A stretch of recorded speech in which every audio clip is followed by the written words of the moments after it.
안녕하십니까. 반갑습니다. 이번 시간에는 사회복지사 1급 시험 준비 핵심 요약 정리입니다. 사회복지 정책론 제5강 사회복지 정책의 분석 툴에 대해서 살펴보도록 하겠습니다. 정책론에서 가장 시험에 많이 나오는 챕터가 어딜까요? 네, 바로 5장입니다. 5장 사회복지 정책의 분석 툴에서 평균 5문제가 출제되어진다고 보시면 되겠습니다. 여러분들은 오늘 저와 같이 1시간 정도 강의를 같이 수강할 텐데요. 이 1시간 여러분들이 집중하면 몇 점? 5점은 확보한다 라고 보시면 되겠습니다. 물론 여러분들이 알고 있는 범위 내에서 반복되어지겠지만 그 5점을 좀 더 정확하게 파악할 수 있는 시간이 될 수 있었으면 좋겠습니다. 자, 그러면 사회복지 정책의 분석 틀이란 무엇이냐 살펴보도록 하겠습니다. 사회복지 정책의 분석 유형에 대해서 살펴보면 첫째, 과정 분석과 산물 분석과 성과 분석으로 나누어집니다. 과정 분석이라는 것은 말 그대로 어떤 정책이 만들어지는 그 과정이 적절했느냐 이것을 분석하는 거죠. 그리고 산물 분석은 우리 시험에 가장 많이 나오는 건데요. 정책의 분석 틀이라 그러면 바로 이 산물 분석에 해당합니다. 기억하세요? 산물 분석이 뭐다? 정책의 분석 틀이다. 그러면 산물 분석은 어떤 걸 하는 것이냐? 할당과 급여와 재정과 전달 체계, 이거를 살펴보는 것이 산물 분석. 즉 산물 분석은 내용, 정책의 내용을 살펴보는 것이다 라고 보시면 돼요. 내용을 알려고 그러면 누구에게 줄 것이냐, 무엇을 줄 것이냐, 재정 어디서, 그리고 어떠한 전달 통로로 줄 것이냐, 이게 바로 정책의 핵심 내용이겠죠. 그래서 정책의 분석 틀이라는 것은 결국은 산물 분석, 정책의 내용을 보는 것이고 그 내용은 뭐다? 할당, 급여, 성격, 재정, 전달 체계를 보는 것이다 라고 보시면 되겠습니다. 여기서 할당이란 어떤 것이겠어요? 선별주의냐 보편주의냐 이러한 것들을 얘기하겠죠. 그리고 잠시 후에 배우겠지만 자원의 할당의 원칙에는 기속적인 욕구와 기여 또는 보상, 그리고 진단적 구분, 그리고 자산조사, 이러한 조건에 의해서 대상자를 선정을 하게 되는 것이죠. 기속적 욕구는 가장 보편적인 성향이 크고요. 자산조사는 가장 선별주의 성향이 크다라는 것, 여러분들이 잠시 후에 다시 반복해서 듣도록 하겠습니다. 그리고 급여의 성격에는 현금과 현물과 증서와 기회와 권력들이 있죠. 그래서 현금 급여의 장점과 단점, 현물 급여의 장점과 단점, 기회, 권력, 증서, 이러한 내용에 대해서 살펴보도록 하겠습니다. 성과 분석은 이 정책을 통해서 얻어낸 결과예요. 결과를 분석하는 거죠. 그래서 성과 분석, 효과 분석, 이러한 단어로 표현되어집니다. 그래서 정책의 분석 유형에는 세 가지다. 과정, 산물, 성과 분석. 이것을 주제로 해서 시험에도 나오는데요. 볼까요? 어떤 식으로 나오는지. 자, 과정 분석입니다. 과정 분석은 어떤 거라 그랬죠? 사회복지 정책의 형성 과정을 분석하는 것이죠. 보통 정책이 만들어질 때 어떻게 만들어지죠? 누군가의 요구에 의해서 만들어지죠. 자, 그럼 이 요구가 정당하고 합법적이고 또 필요성이 있는 것이냐, 이런 것들을 우리가 확인해 볼 필요가 있겠죠. 사회복지 형성의 역동성을 중심으로 해서 분석을 합니다. 만들어지는 과정이기 때문에, 과정에 대한 평가이기 때문에 역동적일 수밖에 없죠. 사회복지 정책의 형성에 영향을 주는 것을 살펴보는 거예요. 사회적, 정치적, 경제적, 배경 요인 등 이 정책이 만들어진 배경이 어떻게 됐으며 그 배경에 따라서 누군가가 움직였기 때문에 그게 만들어지는 거잖아요. 그래서 정치 조직, 정부 기관 등이 정책 형성에 어떻게 영향을 미치는가, 이것을 분석하는 것이 뭐다? 과정 분석이다 라고 볼 수 있죠. 예를 들어서 이거죠. 국민기초생활보장제도의 형성 과정을 분석했다 라고 하면 과정 분석이에요. 형성 과정을 분석했기 때문에. 그런데 예를 들어서 국민기초생활보장제도의 제도는 누구를 위한 것이고 재정은 무엇이고 이거를 분석했다 그러면 그거는 과정 분석이 아니고 뭐가 되는 거예요? 맞아요. 산출, 산물 분석이 되는 겁니다. 산출, 산물 분석은 사회복지 정책의 뭐를? 내용을 분석하는 겁니다. 내용을 분석하는 것이다. 기획 과정을 통해서 얻게 되는 산물로서, 이 과정을 통해서 얻게 되는 산물로서 프로그램 안이나 법률안에 대한 여러 쟁점. 자, 여기에 여러 쟁점 기억하세요. 교수님, 여러 쟁점이 뭐예요? 여러 쟁점이란 이거죠. 네 가지의 선택의 차원, 할당, 급여, 전달체계, 재원. 바로 앞전에 제시했던 그것이 뭐예요? 여러 쟁점이죠. 누구에게 줄 것이냐, 무엇을 줄 것이냐, 어떻게 줄 것이냐, 재정은 어디서 마련할 것이냐. 이것이 뭐예요? 여러 쟁점에 대한 분석이죠. 이 여러 쟁점에 대한 분석 또는 할당, 급여, 전달체계, 재원에 대한 분석은 뭐다? 산물 분석, 산출 분석에 해당한다라는 것 기억해 두시면 되겠습니다. 그리고 이것만 아니라 요가지 세 가지 축이라는 단어가 들어가도 이거는 산출, 산물 분석이에요. 세 가지 축, 가치, 어떠한 이론, 어떠한 대안을 가지고 있느냐. 이러한 가치와 이론과 대안에 관한 것도 그 정책의 내용에 관한 것이죠. 그래서 가치와 이론과 대안 역시 뭐다? 산출 분석, 산물 분석에 해당한다라는 것 여러분들 기억해 두시면 좋겠습니다. 국민기초생활보장제도라 그러면 뭘 보는 거예요?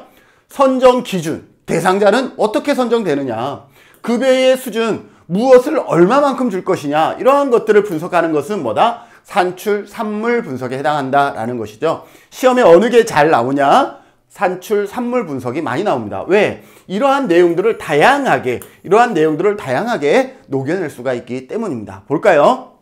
19회 산물 분석은 정책 선택에 관련된 여러 가지 쟁점들을 분석하는 것. 뭐다? 정책 선택에 관련된 여러 가지 쟁점들에 대해서 분석하는 것은 뭐다? 산출, 산물 분석이다. 산물 분석이다. 라는 거죠.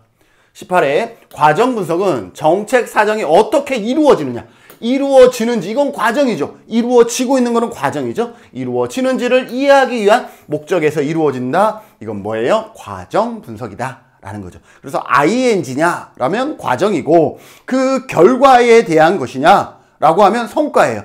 그리고 그 내용이냐 이러면 산출, 산물이다 라고 보시면 되겠습니다. 14회 볼까요? 노인장기요양보험법 제정에서 이익집단의 영향을, 법을 만드는데 이익집단이 영향을 받다라고 하는 것은 뭐예요? 이건 과정 분석이겠죠. 정책 분석의 3P, 과정, 산물, 성과 분석 중 뭐다? 과정 분석. 맞네요. 그죠? 과정 분석의 사례에 해당한다라는 것이죠. 누구의 영향에 의해서 이 정책이 만들어지고 있느냐? 이건 과정 분석이다 라고 볼 수 있죠. 12에 정책 분석들을 할당, 급여, 재정, 전달체계. 할당, 급여, 전달체계. 이건 뭐예요? 정책의 분석 틀이고, 정책의 분석 틀을 살펴보는 것은 뭐예요? 산출 분석, 산물 분석이다라는 거죠. 구분하는 것은 산물 분석에 적합하다라는 것. 자, 11회 볼까요? 기초연금과 국민연금의 대상자 선정 기준. 자, 대상자 선정 기준은 뭐예요? 할당, 누구에게 줄 것이냐죠. 그러니 이것도 뭐에 대한 거예요? 산출, 산물 분석에 해당되는 것이겠죠. 사회복지 정책에 대한 분석적 접근 방법 중 산물 분석에 해당한다라는 것. 여러분들 왜요? 이거 들으니까 크게 어렵지 않죠? 자, 마지막 성과 분석은 결과, 그 정책의 결과, 어떠한 효과, 어떠한 영향을 미쳤느냐, 이러한 단어가 들어가면 그거는 성과 분석이 되는 것입니다. 성과 분석, 사회복지 정책을 평가하는 거예요. 정책 프로그램이 실행된 결과나 영향을 분석한다라고 하면 성과 분석, 효과 분석이다라고 하면 됩니다. 성과 분석은 다른 두 가지 유형보다 더 객관적이고 체계적인 분석, 이 부분 기억합시다. 더 객관적이고 체계적, 객관적이라는 단어가 나오면 이거는 성과 분석이구나 라고 보시면 되겠습니다. 성과는 질적, 양적 자료를 수집을 통해서 다양한 학문 분야에서 개발된 방법론적 도구. 자, 이런 개발된 방법론적 도구를 다른 말로 얘기하면 객관적이고 체계적이다 라고 표현할 수 있나요? 있습니다. 그래서 더 객관적이고 체계적인 분석, 이건 뭐예요? 다양한 방법론적 도구를 통해서 측정할 수 있다. 이렇게 매칭시킬 수도 있겠죠. 5회 볼까요? 길버트와 테러리 말한 사회복지 정책의 분석적 접근 방법 중 세 가지죠. 그죠? 그 중에서 효과는 뭐예요? 영향력인 거잖아요. 그렇기 때문에 효과라는 단어가 나오면 성과 분석이 됩니다. 정책 결과를 평가한다. 효과는 정책 결과. 효과, 성과 같은 말. 그래서 정책 결과를 평가한다. 이렇게 해석되어질 수 있습니다. 자, 사회복지 정책의 이제는 기본 틀, 분석 틀을 얘기를 합니다. 자, 우리가 이 5장의 타이틀이 뭐예요? 사회복지 정책의 분석 틀이죠. 분석 틀은 우리가 앞에서 배웠던 세 가지의 유형 중에 뭐예요? 산출, 산물 분석에 해당하는 거예요. 그 산출, 산물 분석, 즉 정책의 내용을 우리가 살펴보는 분석 틀이 된다라고 보시면 되겠습니다. 가장 중요한 거는 이거죠. 할당, 누구에게, 수급 자격, 누구에게 줄 것이냐, 급여, 급여의 종류, 무엇을 줄 것이냐, 돈을 줄 것이냐, 현물을 줄 것이냐, 중서냐, 바우처냐, 기회냐, 권력이냐, 이러한 얘기들을 하고 있겠죠. 전달 방법은 공공 전달 체계를 통해서 줄 것이냐, 민간 전달 체계를 통해서 줄 것이냐, 재정을 어떻게 할 것이냐라는 거죠. 본인 부담금으로 할 것이냐, 사회보험료로 할 것이냐, 조세로 할 것이냐, 아니면 자발적인 민간 재원 혼합이라든지 이러한 패턴으로 할 것이냐, 이러한 내용들입니다. 그래서 여기는 각각 아주 중요한 내용들을 담고 있습니다. 그래서 각각 아주 중요하게 여러분들이 다루어 주셔야 될 것 같습니다. 자, 시험에 어떻게 나올까요? 10회 볼까요? 길버트와 테럴이 말한 사회복지 정책에 대한 분석적 접근 방법에는 길버트와 테럴은 이렇게 네 가지를 얘기했거든요. 과정 분석, 산물 분석, 성과 분석이 있고 여기에서 뭐는? 산물 분석에는 다시 이렇게 네 가지로 나누어지고 있죠. 길버트와 테럴이 제시한 정책 분석 모형에서 네 가지 선택의 차원, 할당, 급여, 전달체계, 재원과 세 가지의 축, 가치, 이론, 대안을 이용하여 정책 설계의 중요한 구성 요소들을 분석한 정책 분석 접근 방법은 뭐라 그랬어요? 산물 분석이라 그랬죠? 산물 분석이다. 그래서 길버트와 테럴은 일단 분석적 접근 방법을 세 가지로 과정, 산물, 성과로 나눴고 여기서 중요한 산물은 다시 네 가지의 축으로 제시하고 있다. 네 가지의 차원과 세 가지의 축으로 제시하고 있다라고 보시면 되겠습니다. 8회 길버트와 스펙트가 사회복지 정책 분석 기준으로 활용한 네 가지의 선택 영역 중 급여는 무엇을 제공할 것인가? 급여 여기죠? 급여는 무엇을 제공할 것이냐? 현금이냐, 현물이냐, 중서냐, 기회냐, 권력이냐, 이러한 내용들을 담고 있습니다. 자, 사회복지 정책의 대상입니다. 이제 분석 틀에 네 가지가 있었죠? 그 중에 이제 첫 번째의 영역을 하는 거예요. 할당을 하는 거예요. 사회복지 정책의 대상은 다른 말로 아까 길버트와 테럴이 말한 뭐에 해당되는 거예요? 할당에 해당한다라고 보시면 되겠어요. 누구에게 줄 것이냐? 자, 보편주의적이냐, 선별주의적이냐라는 거죠. 자, 누구에게 줄 것이냐를 먼저 정책을 만들려면 누구에게 줄 것이냐를 결정을 해야 되는데 보편주의, 모든 국민을 대상으로 정책을 펼칠 것이냐, 선별주의, 어떠한 소수의 어떤 욕구가 있는 사람들을 중심으로 해서 정책을 만들 것이냐, 이러한 것들을 결정해야 되겠죠. 보편주의 봅시다. 보편주의는 사회복지 정책 급여는 사회적 권리로서 모든 국민에게, 자, 보편주의, 모든 국민에게 주어져야 한다는 관점입니다. 자, 그러면 보편주의적인 정책 제도는 우리나라에 어떤 게 있을까요? 사회수당과 사회보험 등이 있습니다. 사회수당은 가장 보편적인 것을 찾으라 그러면 사회수당이에요. 사회보험은 사회수당보다는 보편성이 떨어지지만 공공부조에 비해서 보편성이 높죠. 그래서 사회수당과 사회보험은 보편주의적 성향이 있다라고 볼 수가 있습니다. 선별주의적 제도에 비해서 운영 효율성이 높다. 선별주의에 대해 보다 운영 효율성이 높다. 이거 단순히 암기하면 어렵죠. 여러분들 선별주의 하려면 어떻게 돼요? 자, 공공부조. 자, 공공부조는 어떠한 성격이 있어요? 선별주의적. 어떻게 선별하죠? 자산조사를 통해서. 자, 그때 여기에서 운영 효율성이라는 거 여러분들 기억하고 계신가요? 운영 효율성은 우리가 그 정책을 실현함에 있어서 직접비 외에 부가적으로 들어가는 간접비예요. 자, 그러면 공공부조. 공공부조는 선별주의에 의한 자산조사를 실시해야 되는데 이때 자산조사를 실시하려면 엄청난 많은 인력이 필요하겠죠. 인력과 시간이 들어가겠죠. 왜? 누군가가 수급자 신청을 하면 그 사람의 재산과 소득 이런 것들을 봐야 되고 그 부양가족의 재산과 소득까지도 다 봐야 되잖아요. 그러다 보니까 엄청난 인력이, 엄청난 시간이 들어가요. 자, 그러니 얘는 공공부조는 상대적으로 운영 효율성이 떨어지는 거예요. 부가적인 비용이 많이 들어가기 때문에 공공부조는 운영 효율성이 어떻게 돼요? 낮아질 수밖에 없다라는 거예요. 반면에 보편주의는 어때요? 어떠한 특정 조건만 되면 모든 사람에게 다 주기 때문에 별도로 자산 조사할 필요가 있어요, 없어요? 없죠. 그러니 운영 효율성이 높다라는 거죠. 부가적인 비용이 발생하지 않는다라는 거예요. 그래서 운영 효율성이 높다라는 거예요. 뭐는? 보편주의는 자산 조사를 하지 않기 때문에 운영 효율성이 높다? 기억해 두셔야 되겠죠. 사회통합, 모든 사람에게 혜택을 제공하기 때문에 사회통합, 사회적 효과성, 대상 효율성이 아니라 사회적 효과성이라는 단어가 나오면 이건 보편주의구나 이렇게 생각하셔야 됩니다. 아니면 사회보험, 사회보험은 사회적 효과성이 높구나. 사회수당, 사회수당은 사회적 효과성이 높구나. 이렇게 여러분들이 매칭할 수 있어야 되겠습니다. 반면에 선별주의는 어떤 거죠? 특정한 조건이나 제한을 두어 선별적으로 결정하는 거죠. 일반적으로 어떤 제한을 뭘로 두죠? 어떤 소득이라든지 자산, 이걸 기준으로 해서 제한을 걸죠. 그렇기 때문에 선별주의는 일반적으로 뭘 한다 그랬어요? 자산 조사를 하게 되는 것이죠. 급여에 대한 욕구에 기초해서 대상자가 결정, 욕구의 존재 여부는 자산 조사에 의해서 판별이 됩니다. 선별주의는 자산 조사에 의해서 그 욕구가 있는지 없는지를 판별하게 되는 것이고, 대표적인 것은 뭐예요? 공공부조가 여기에 해당되겠죠.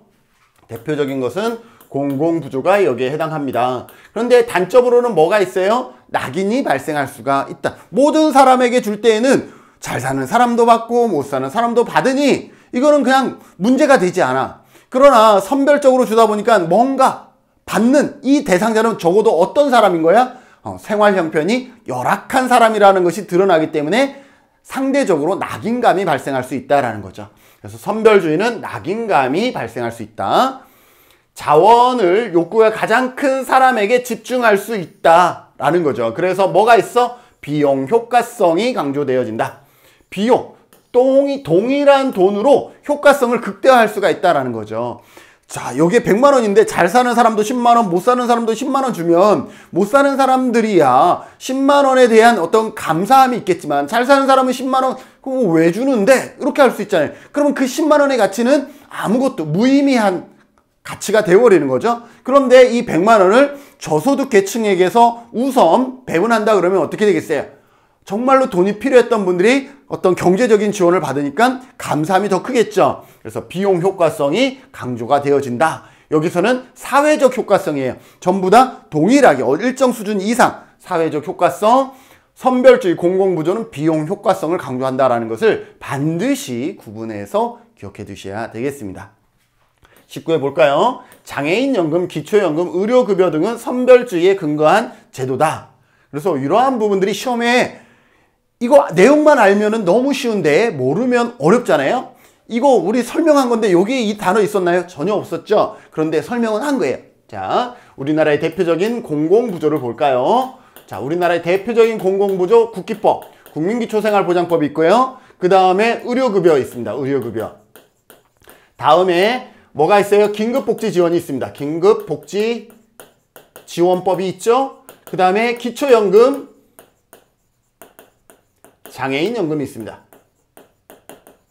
자, 이건 여러분들 기억하세요. 공공부조 하면 5가지가 있다. 국민기초생활, 의료급여, 긴급복지지원, 기초연금, 장애인연금. 이 5가지가 공공부조다. 자, 그러면 이거는 뭐예요?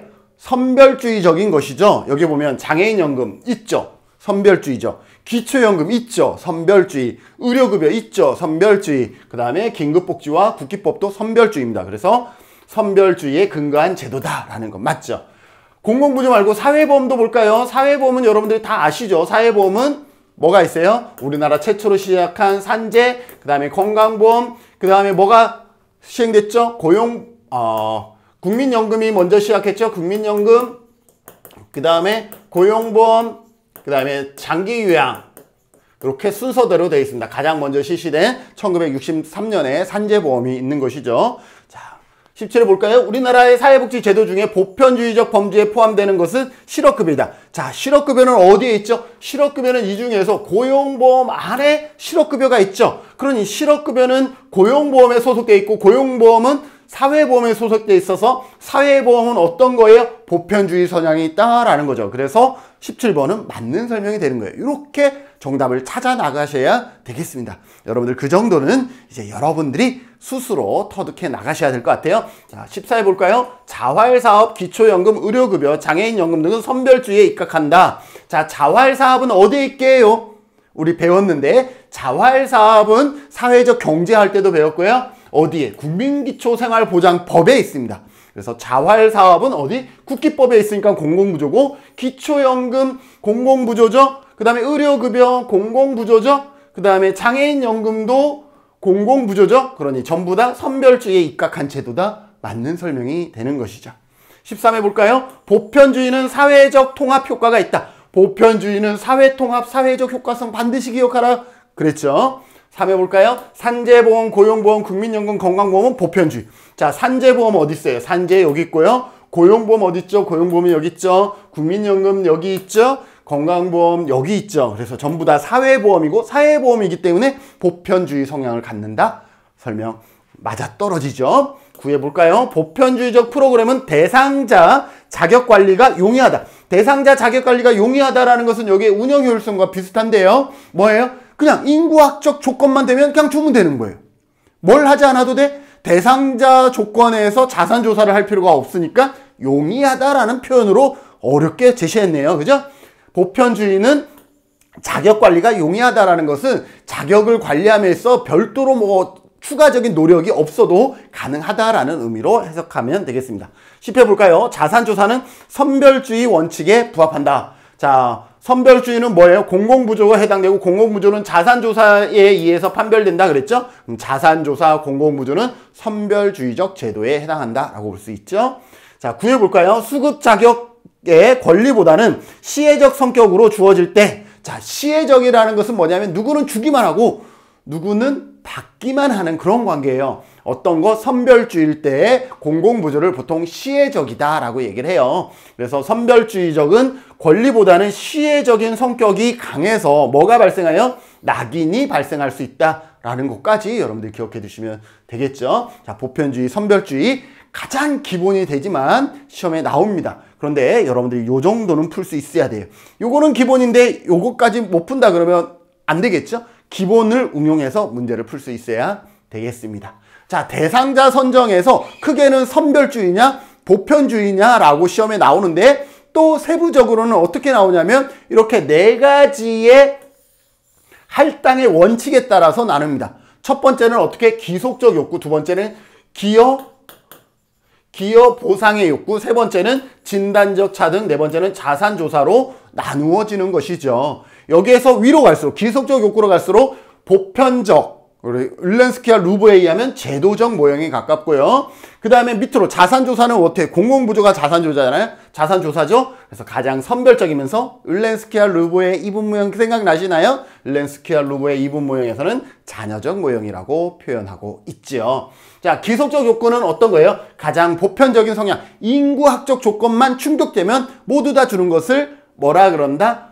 기속적 욕구라 그럽니다. 우리나라에서는 유일하게 아동수당이 여기에 해당됩니다. 아동수당 어떻죠? 아이면 만 7세, 이제 또 올랐잖아요. 그죠? 만 7세까지. 만 7세면 모든 아이에게 뭘 줘요? 아동수당을 주잖아요. 10만원씩. 그러면 뭐예요? 잘 사는 사람도 못 사는 사람도 7세까지, 만 7세까지는 뭘 주는 거예요? 아동수당을 받잖아요. 그러니 이건 뭐예요? 인구학적인 조건만 7세 이하이면 받을 수 있다. 그래서 이런 것들을 뭐라 그래요? 기속적 욕구라고 얘기를 합니다. 공동적으로 가진 집단, 인구학적 조건만 충족하면 급여를 제공하는 것. 가장 보편주의적 선정 기준이다. 가장 보편주의적이다라는 거 기억하시고, 사회수당이에요. 우리나라는 아동수당 있고 영국에 뭐 했어요? NHS, 국민보건 서비스가 있죠. 그래서 NHS는 모든 국민에게 의료 서비스를 무상으로 제공하는 거잖아요. 그래서 아동수당이나 영국의 국민보건 서비스는 뭐에 해당한다? 기속적 욕구에 해당하는 정책이다라고 볼 수가 있죠.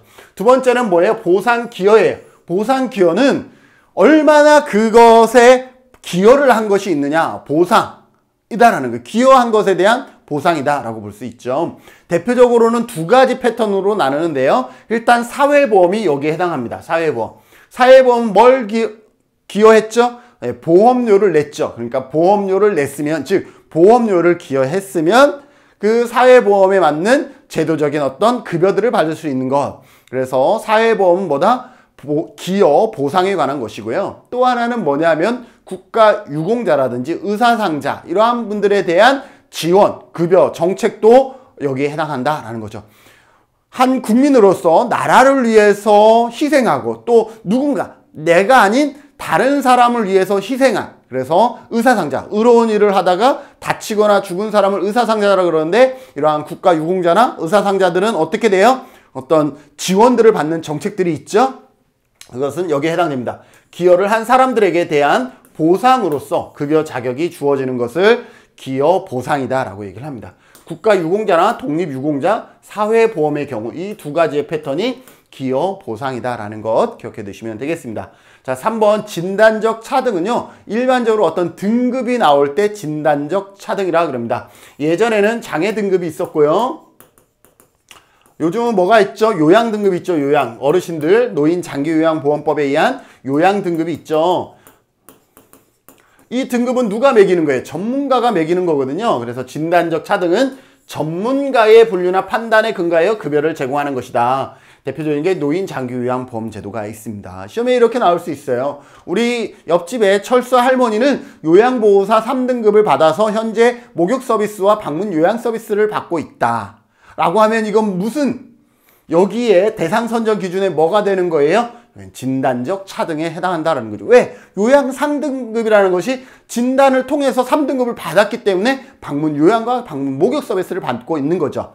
그래서 그렇게 응용해서 시험에 나올 수 있다. 자, 4번 볼까요? 자산조사. 자산조사는 공공부조가 대표적인 것이죠. 가장 선별주의적인 자격 조건에 해당되고요. 국민기초생활보장제도나 의료급여제도, 그 다음에 뭐 있어요? 긴급복지라든지 기초연금, 장애인, 연금이 여기에 해당한다는 것 기억해 주시면 되겠죠.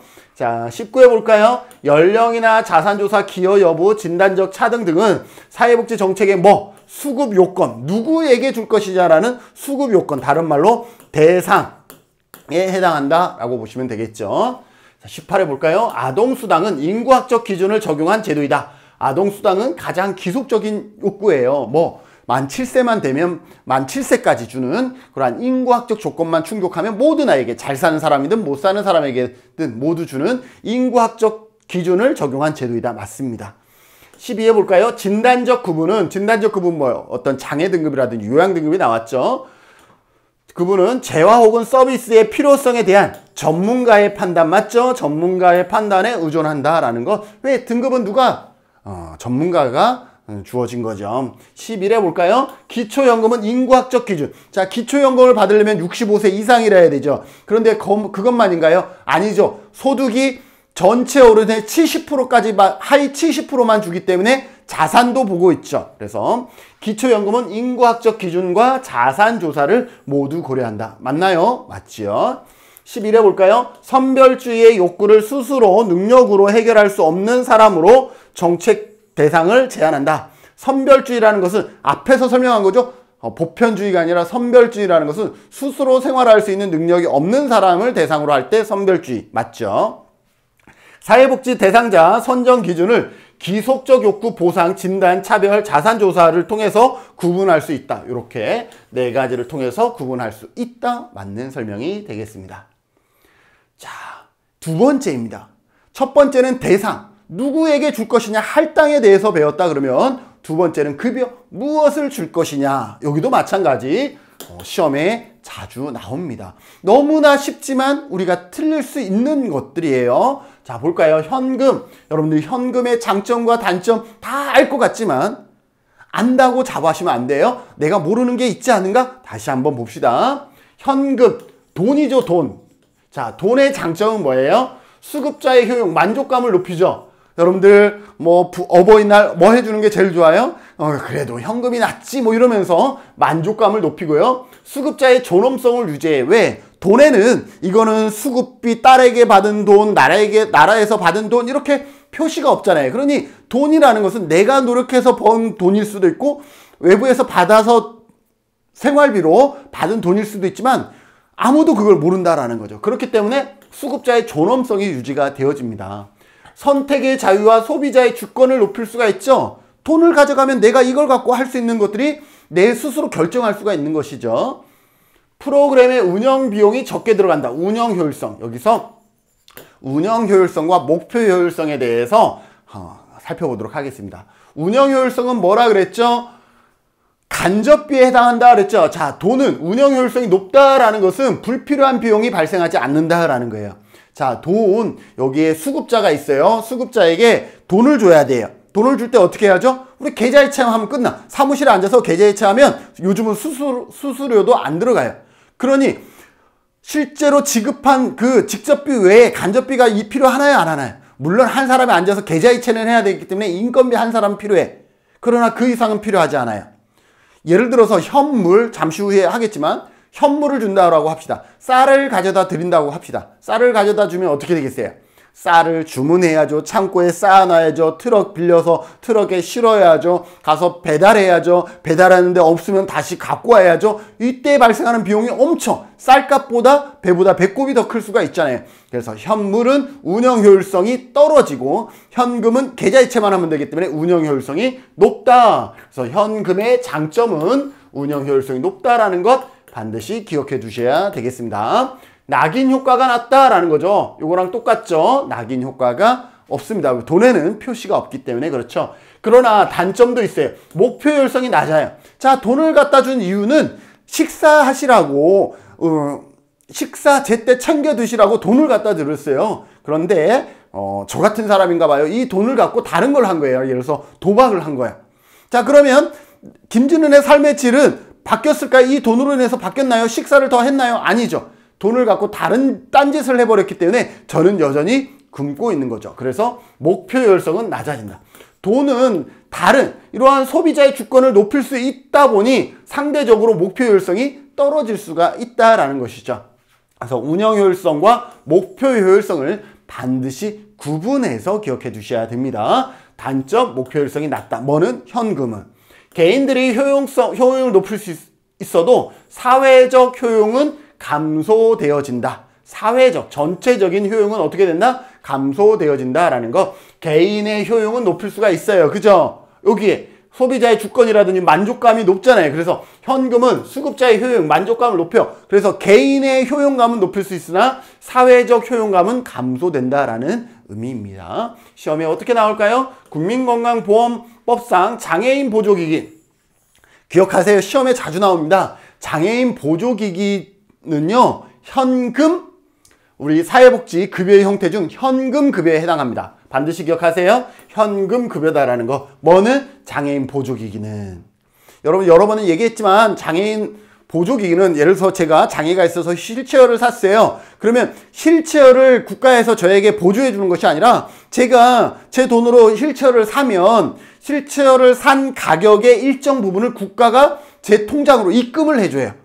휠체어는 제가 샀는데 나중에 그 휠체어 보조기기의 일정 비율을 지원해주고 있거든요. 그래서 보조기기를 줬다 그러면 현물이지만 보조기기를 주는 것이 아니라 보조기기 구입비의 일정 비율을 현금으로 주기 때문에 장애인 보조기기는 뭐다? 현금 급여다라는 것 반드시 기억해 두셔야 됩니다. 현금은 현물보다 인간의 존엄성을 존중한다. 인간의 존엄성을 높일 수가 있다. 6회 현금 급여는 오용과 남용의 가능성이 있다. 여기에 보면 목표 효율성이 떨어진다라는 것이 얘랑 같은 말이에요. 오용과 남용의 가능성이 있다. 현금 급여는 낙인감이 적다. 현금 급여는 낙인 효과가 어때요? 낮다라는 장점이 있죠. 3회 볼까요? 고용보험의 구직급여. 자, 구직급여도 뭘 주는 거예요? 구직급여 돈을 주는 거잖아요. 그죠? 최장 몇 개월까지 받을 수 있어요? 네, 9개월, 39, 27, 270일까지 9개월까지 받을 수가 있었죠. 이 구직급여는 뭐예요? 현금으로 주기 때문에 얘도 마찬가지 현금으로 지급되어지는 방식이다. 이러한 부분들이 시험에 나옵니다. 이런 부분들이 무슨 말인지 아시겠어요? 예를 들어서 건강보험에 국민건강보험 법상 요양급여는 현금급여는 아니에요. 요양급여는 병원에 가서 치료받는 것을 얘기합니다. 요양급여는 현물급여입니다. 이러한 부분들을 여러분들이 구분하셔서 기억해 두셔야 되겠죠. 나중에 건강보험 할 때 다시 설명해 드리도록 하겠습니다. 자, 이번에는 현물입니다. 현물급여의 장점입니다. 물건. 식사를 못하니 이번에는 쌀을 가져다 드리는 거죠. 자, 쌀을 가져다 드릴 때 장점은 뭐예요? 쌀을 갖고 딴짓을 하지 못해요. 그러니 목표 효율성은 높아요. 하지만 쌀을 가져다 주는 과정에서 발생하는 비용이 많이 들어가죠. 배달료 이런 것들이. 그래서 운영 효율성은 떨어진다라고 보시면 되겠죠. 정책의 사용처가 제한되기 때문에 목표 효율성은 높다라는 거 방금 설명했죠. 사용의 오용과 남용을 어떻게 할 수 있어? 줄여줄 수가 있어요. 그래서 정책의 효과성을 높여주는 거예요. 그러다 보니까 정치적인 측면에서 세금이 반드시 필요한 곳에 쓰인다는 것을 보여줄 수 있어 정치적으로 선호된다. 정치적으로 선호된다라는 것도 여러분들이 기억해 두셔야 되겠습니다. 반면에 단점이 있죠. 쌀을 가져다 주니까 뭐예요? 수급자에게 낙인감이 발생합니다. 예전에는 정부미 이러한 쌀이 이름이 있었죠. 요즘은 나란밋이라 그래서 나란밋 쌀을 또 가져다 주잖아요. 그러면 누군가의 집에 갔는데 나란밋이라는 쌀포대가 있어요. 그러면 수급자구나 이런 것들이 드러나겠죠. 그래서 낙인감이 발생할 수 있다. 현물의 보관, 유통 과정에서 추가적인 비용이 발생하기 때문에 뭐가 떨어진다 그랬어요? 운영 효율성이 떨어진다 그랬죠. 운영 효율성이 낮아진다 라는 것 기억해 주시면 되겠습니다. 12에 볼까요? 현물급여는 대상 효율성이 높다. 현물은 대상 효율성이라는 것은 목표 효율성을 얘기합니다. 목표 효율성. 여기 보면 목표 효율성이 높다 그랬죠. 그래서 대상 효율성 이퀄 목표 효율성이다. 기억해 주셔야 되겠죠. 10표 볼까요? 국민건강보험의 요양급여는 현물급여를 원칙으로 한다. 건강보험에서 요양급여 뭐라 그랬어요? 아까 치료라 그랬죠. 치료하는 것은 뭐예요? 서비스도 전부 다 현물에 해당합니다. 그래서 요양급여는 현물급여를 원칙으로 하고 있습니다. 7회 볼까요? 현물급여는 관리비용이 많이 들어간다. 현물급여는 관리비용이 많이 들어가기 때문에 운영효율성이 떨어진다. 같은 말이죠. 5회 볼까요? 현물급여는 현금급여에 비해서 정치적으로 선택될 수 있다. 왜 정치적으로 선택된다 그랬어요? 필요한 곳에 쓰이고 있구나라는 것을 증명할 수 있기 때문에 보여줄 수 있기 때문에 정치적으로 선호하는 것은 현금이다, 현물이다? 현물이다 라는 것. 이래 볼까요? 현물급여는 목표를 효율적으로 달성할 수 있다. 현물은 목표 효율성이 높다라는 거죠. 그래서 목표 효율성, 대상 효율성이 높다. 이거는 현물에 대한 설명이다 라는 것 기억해 두시면 되겠습니다. 자, 중서 바우처도 그래도 시험에 자주 나옵니다. 중서 바우처는 말 그대로 어떠한 이용권을 주는 거죠. 가장 많이 얘기되었던 게 미국의 푸드 스탬프 뭐예요? 식품 교환권 있죠. 그래서 그 도장을 딱 받으면 이걸 가지고 가서 제출하면 식사를 제공받을 수 있는 푸드 스탬프가 있고요. 우리나라는 이것이 바우처 제도로 많이 도입되어지고 있습니다. 그래서 노인 장기요양이라든지 장애인 활동 지원사 이러한 부분들이 여기에 해당하죠. 정해진 용도 내에서 원하는 재화나 서비스를 자유롭게 선택할 수 있는 정해진 용도 내에서예요. 서비스를 받을 수 있는 범위가 딱 정해져 있는 거죠. 요양 등급도 바우처 사업이기 때문에 요양기관 안에서 서비스를 받을 수 있도록 이렇게 제한되는 것을 얘기를 하죠. 일종의 이용권이라고 얘기를 합니다. 현물급여와 현금급여의 가운데 있습니다. 중간적 성격을 가지고 있습니다. 그래서 대상 효율성과 목표 효율성이 현금과 현물의 중간이다. 식품 중서, 교육 바우처, 문화 바우처, 장애인 활동 지원, 노인 장기 요양이 여기에 해당하고요. 우리나라는 노인, 장애인, 산모, 신생아 대상으로 하는 사업들의 중서 바우처 제도를 실시하고 있습니다. 16회 볼까요? 중서는 현금급여에 비해서 목표 달성이 효과적이다. 자, 현금급여는 목표 효율성이 어때요? 떨어지죠. 그렇기 때문에 얘는 그거 중간의 형태이기 때문에 상대적으로 목표 효율성이 높다라는 거죠. 그래서 현금에 비해서 목표 효율성이 높다라는 것이고요. 현금급여는 복지, 상품권이나 서비스의 선택권을 보장할 수가 있다. 상품권, 증서 이러한 것들이 중서 바우처에 해당합니다. 보건복지부 지역자율형 사회서비스 투자사업, 사회서비스 투자사업도 바우처 사업의 일종입니다. 그래서 지역사회 서비스 투자사업, 산모 신생아, 건강관리 지원사업, 가사 간병방문 지원사업 등이 뭐에 해당하여? 여기에 해당되고 사회서비스 투자사업에 해당되고 사회서비스 투자사업은 증서 바우처에 해당한다라고 보시면 되겠습니다. 임신, 출산, 진료비 사업은 전자바우처 사회서비스 사업 중 하나다라는 것 기억해 두시고요. 증서는 현물, 급여에 비해서 서비스 제공자 간 서비스 질 경쟁 유도에 유리하다라고 하고 있습니다. 이 부분 여러분들 기억해 주시죠. 이게 무슨 말이냐? 증서, 내가 요양 등급을 받았어요. 그러면 수많은 요양기관들이 있을 거 아니에요? 요양 서비스를 제공하는 공급자가 있을 거 아니에요? 근데 이 공급자끼리 뭐 하겠어요? 김진훈에게 서비스 이용권을, 그죠? 내가 자기네 기관을 이용할 수 있도록 어떻게 기관들끼리 경쟁하겠죠. 그렇기 때문에 공급자 간 경쟁을 유도해서 서비스의 질이 좋아질 수 있다는 거죠. 다시 한번 볼까요? 증서는 현물급여에 비해서 물건을 직접 갖다 주는 것은 딱 정해져 있는데 그거에 비해서 서비스 제공자가, 우리 장교요양이라 그러면 요양기관들끼리 서비스의 질 경쟁을 유도하기 때문에 결국은 좀 더 좋은 서비스를 받을 수 있다는 것 기억해 두셔야 되겠죠. 구해볼까요? 사회복지 서비스 이용권은 공급자에게 보조금을 지급하는 방식보다는 공급자 간 서비스 질 경쟁을 유도한다. 그죠? 공급자 간의 서비스 질 경쟁을 유도함으로 인해서 서비스의 질을 높일 수 있는 그런 어떤 요인이 되고 있다는 거 기억해 두셔야 되겠습니다. 반복해서 나오겠죠? 3회 볼까요? 현금 급여와 현물 급여의 단점을 절충하기 위한 것이 뭐다? 중간적인 형태의 급여가 뭐다? 증서다라고 보시면 되겠습니다. 반면에 시험에 좀 자주 나오진 않죠. 기회나 권력은 자주 나오진 않지만 그래도 이것도 뭐다? 급여의 하나다라는 거예요. 기회를 주는 것도 뭐라고 볼 수 있어? 급여다, 서비스다라고 얘기를 하는 것이죠. 자, 기회는 뭐예요? 대부분의 경우 고용과 교육에서 기회를 중요시합니다. 그래서 우리나라 2007년에 시범사업하고 2008년부터 본사업으로 들어간 드림스타트, 미국의 1960년대에 실시되었던 헤드스타트, 이건 뭐예요? 아이들에게 교육의 기회를 제공하는 것이잖아요. 그러한 것들이 뭐다? 여기 기회에 해당한다라고 보시면 되겠죠. 불평등한 처우를 받는 사람들에게 유리한 조건을 부여하는 거예요. 자, 불평등한 처우를 이미 받고 있어. 그런 사람들에게 기회를 주는 거죠. 자, 이미 나는 불평등한 사회에 살고 있어. 근데 나한테 기회를 줬다라는 것은 뭐냐면 적극적인 차별 정책에 해당되죠. 내가 이미 차별을 받고 있었기 때문에 그 차별에서 벗어날 수 있도록 적극적인 차별 정책을 펼치는 거죠.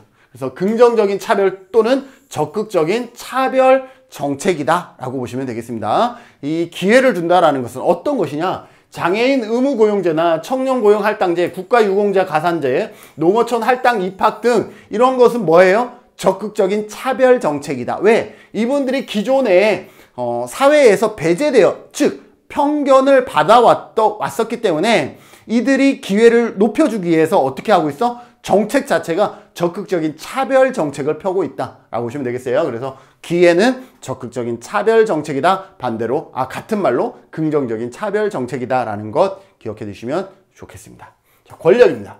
수급자에게 정책 결정에 있어서 권력을 주는 것. 어떻게 권력을 주겠어요? 뭔가 결정할 수 있는 자리를 부여해 주는 거죠. 어떤 운영위원회라든지 뭐 이런 거죠. 그래서 운영위원회, 사회보장위원회에 수급자 대표를 참여시킨다든지 의결에 필요한 정족수 이상을, 그런데 이렇게 찼지만 한 사람밖에 없어. 그러면 그 목소리가 결정에 반영이 될까요? 아니죠. 보통은 우리 공익법인 있죠.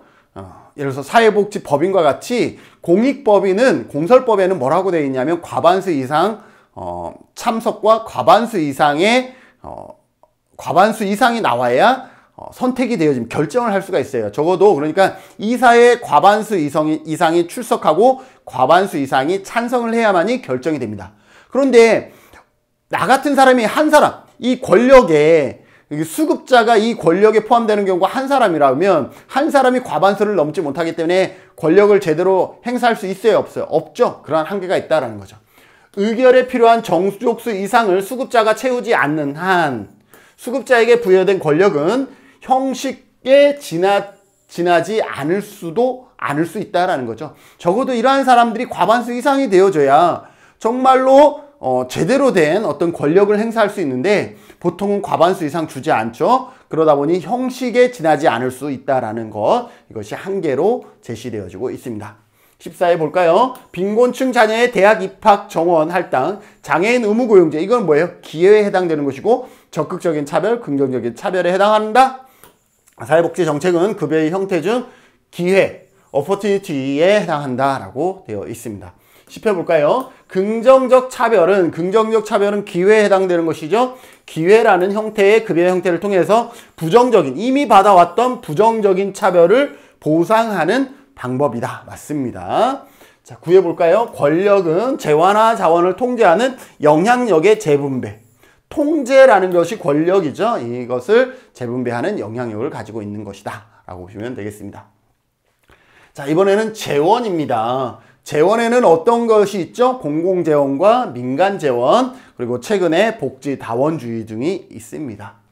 정책을 집행하는 데 쓰이는 재정자원을 말하는 것이 뭐다? 재원이다 라고 얘기할 수 있죠. 공공부문의 재원은 어떤 게 있어요? 좀 어려운데요. 일반 예산, 목적세인 사회보장성 조세. 자, 사회보장성 조세는 다른 말로 사회보험료라고 보시면 돼요. 사회보험료 이퀄 사회보장성 조세다 라고 보시면 돼요. 그래서 일반 예산, 일반 세금 있죠. 조세와 사회보험료, 사회보장성 조세와 그리고 조세지출, 조세 비용도 뭐 해야 나간다? 공공부분의 재원이다라는 거 기억하세요. 공공부분이다라는 거. 반면에 민간부분은 사용자 부담금, 본인 부담금도 중요하고요. 자발적인 기여라든지 기업의 복지, 그 다음에 비공식 가족, 친척, 이웃 등에 의한 재원 여기에 해당하죠. 그리고 최근에는 복지다원주의를 선호하고 있죠. 복지다원주의가 중요한 의제로 부각되면서 다양한 재원을 혼합하여 사용하는 프로그램이 점차 늘어나고 있다. 다원주의, 공공과 민간이 믹스되어 있는 그러한 형태를 의미합니다. 구해볼까요? 복지 공급 주체 중 비영리 기관의 재원은 민간 부분 정부 보조금 등으로 구성된다. 그래서 비영리, 예를 들어서 사회복지법인도 비영리에 해당하잖아요. 그러면 공공 부분 재원으로도 할 수 있고 민간 부분 재원으로도 할 수 있죠. 그래서 그러한 것들을 등으로 구성된다. 이렇게 표현한 것이죠. 자, 조금 어려운 내용일 수 있어요. 자, 일반 예산 보겠습니다. 자, 일반 예산에는 부가, 주체에 따라서 누가 부과를 하느냐, 누가 돈 내! 라고 하느냐에 따라서 국가에서 부과하면 국세, 지방에서 부과하면 지방세예요. 그래서 국세는 국가가 국민에게 부과하는 조세, 지방세는 지자체가 국민에게 부과하는 조세입니다. 법인세나 소득세, 부가세 등은요, 국세에 해당되고 취득세, 등록세, 재단세, 주민세 등은요, 지방세로 잡히게 된다라고 보시면 됩니다. 사용 목적에 따라서요, 보통세냐, 목적세냐예요. 세금을 거둘 때에 그 돈이 어디에 쓸지가 이미 결정되어 있어. 사용 목적이 결정되어 있으면 목적세고요. 돈을 받을 때 그 사용 목적이 결정되지 않은 것은 보통세예요. 사용 용도가 특별히 지정되지 않은 조세는 보통세라고 그럽니다. 소득세, 법인세, 상속세는요, 이걸 거두면서 이거는 어디에 쓴다라고 이미 배정되어 있는 게 아니에요. 반면에 목적세는 어떤 거예요? 교육세나 교통세나 농어촌 특별. 누가 봐도 교육세는 교육에 의한 것이고, 누가 봐도 교통세는 교통 부분에 쓰일 것이고, 누가 봐도 농어촌 특별세는 농어촌 지역을 위해서 사용되어지겠죠. 그래서 누가 봐도 그런 사용 용도가 특별히 지정되어 있는 것은 목적세이고 그 나머지는 보통세에 해당합니다. 성질에 따라서요, 직접세와 간접세가 있는데, 직접세는 조세 부담자와 납부자가 동일한 경우예요. 조세 부담자와 납부자가 동일한 경우, 예를 들어서 소득세나 법인세나 상속세나 증여세는 뭐예요? 조세 부담자와 납부자가 같죠? 내가 상속을 받으니까 상속세를 내야 되는 거잖아요. 같아요. 근데 간접세는요, 조세 부담자와 납부자가 동일하지 않아요. 이런 경우도 있어? 많죠. 예를 들어서 우리 부가가치세, 특별소비세 이런 건 뭐예요? 조세 부담자와 납부자가 동일하지가 않잖아요. 그죠? 물건은 우리가 사고 세금은 또 기업에서 내고 이러한 형태잖아요. 그래서 직접세와 간접세 이렇게 구분이 되어집니다. 자, 일반 예산의 특징입니다. 일반 예산의 특징은 평등과 사회적 적절성에 들어갑니다. 여러분들 돈을 냈는데 이게 특정한 사람에게 쓰인다 그러면 일반 국민들이 어떻게 반발하겠죠? 그렇기 때문에 일반 예산을 쓸 때는 일반적으로 어때요? 평등과 사회적 적절성, 그러니까 형평성에 고려해서 많이 쓰이게 되죠. 그리고 급여의 보편성과 재원의 안정성과 지속성의 특징이 있다라는 것이 일반 예산의 특징입니다. 5회 볼까요? 간접세보다 직접세가 소득 재분배에 더 유리하다라는 거죠. 간접세보다 직접세가 소득 재분배에 더 유리하다. 소득세. 자, 소득세가 여기 보면 직접세 하나만 기억하세요. 직접세에 뭐가 있어? 소득세가 있죠.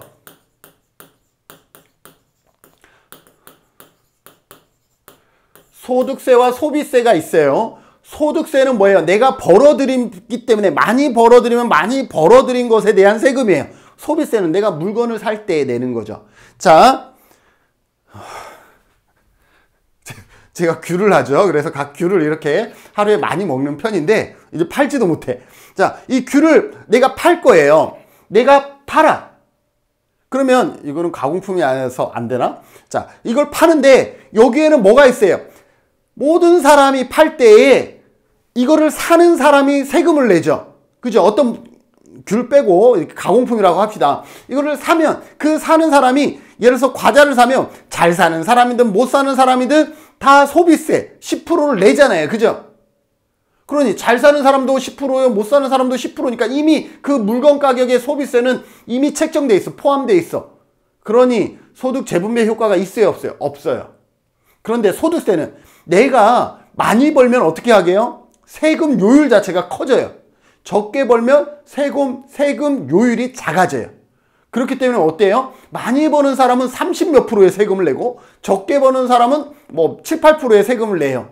그러니 뭐예요? 많이 버는 사람은 많이 세금을 내야 되기 때문에 소득 재분배 효과가 있죠. 그래서 소득세와 소비세를 보면 소득 재분배 효과가 뭐가 있어? 소득, 벌어들일 때의 세금이 훨씬 많다라는 거예요. 자, 그러니 간접세보다 직접세가 소득세가 여기에 해당되니 직접세인 소득세가 소득 재분배가 더 유리하다. 맞죠? 소득 재분배 효과가 더 크다라는 것을 의미하는 것이죠. 자, 10회 볼까요? 소득세의 누진성이 높을수록 재분배 효과가 크다. 자, 소득세는 누진성이 있을수록 아까 어떤 나라는 소득이 많아도 10% 적어도 10% 이런 나라도 있겠죠. 그러나 우리나라는 많이 벌면 뭐가 세금이 더 많이 늘어나요. 30% 40% 늘어나요. 이처럼 누진성이 높을수록 소득 재분배 효과는 더 크다라고 얘기할 수 있죠. 그래서 소득세의 누진성이 높을수록 재분배 효과는 크다. 맞습니다. 9회 볼까요? 목적세의 부담자, 수혜자의 일치 정도와 사회보험의 부담자와 수혜자의 일치 정도가 다르다. 자, 목적세의 부담자와 수혜자의 일치 정도. 자, 목적세에서 교육세의 수혜자와 부담자는 어때요? 다르죠. 교육세는 내가 뭔가를 할 때 세금을 내잖아요. 그죠?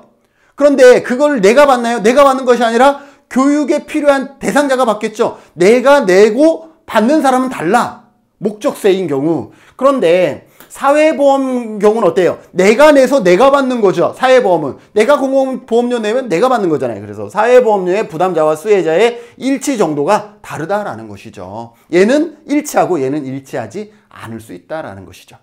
구해볼까요? 조세가 누진적일수록 세금이 누진적일수록 소득 재분배 효과는 크겠죠. 그래서 소득 재분배는 크다. 맞습니다. 여기 보면 간접세의 인상은 물가 상승의 요인이 된다라는 거죠. 간접세, 부가가치세, 특별소비세 이것이 인상되면 결국 뭐가 있어? 과자의 값이 오를 수밖에 없죠. 부가가치세가 늘어나면 과자의 값이 늘어날 수밖에 없죠. 그러니 물가 상승에 영향을 미친다.